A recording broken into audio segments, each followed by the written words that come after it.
Good afternoon everyone. So magluluto po tayo ng sinabawang isda. Mainit na po ang aking pinakuluan na tubig. Isang tanglad, luya. Gagamit din tayo ng onion, fresh tomato.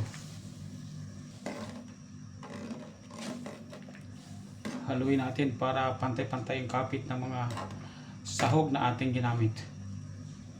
1 kilo ng sibrim, preskong sibrim.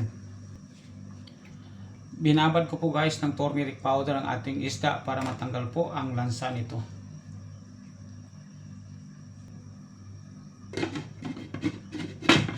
Takpan natin. Check natin guys. Maglagay po tayo ng asin pampalasa.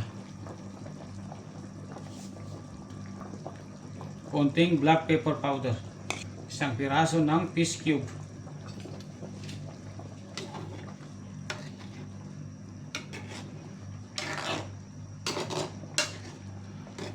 Sabaw pa lang ay ulam na.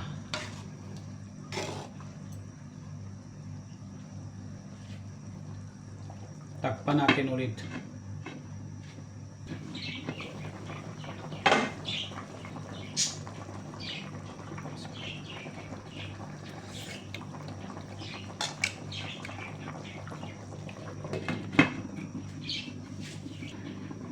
Check natin ulit guys. 2 piraso ng green chili, bell pepper.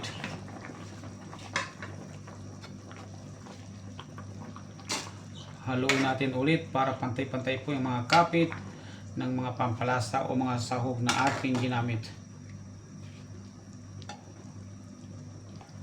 Takpan natin ulit. Check natin guys ulit. Itatabi natin sa gilid dahil maglalagay po tayo ng gulay.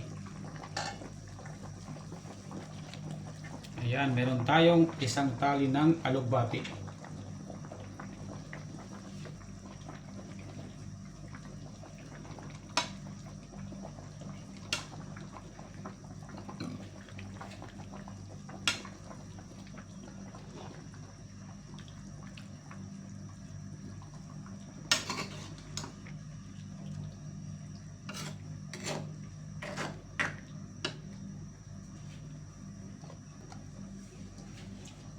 Lagyan din natin ng onion leaves.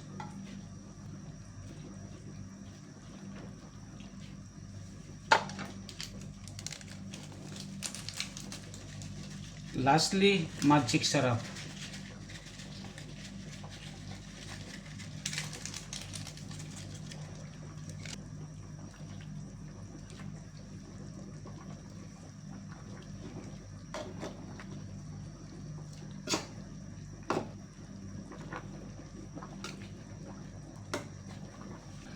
Bago natin hanguin ay tikman muna natin. Ayun, tamang-tama guys ang timpla. Ito na po, luto na po ang ating recipe. So please lang po guys, pag nagustuhan yung ating recipe sa ngayon, paki-comment, like and share, subscribe na rin po. At huwag lang po kalimutan pindutin ang notification bell para po sa mga susunod nating video ay ma-update po kayo kaagad. So guys, kain na po tayo dahil luto na po ang ating recipe na sinabawang sibrim.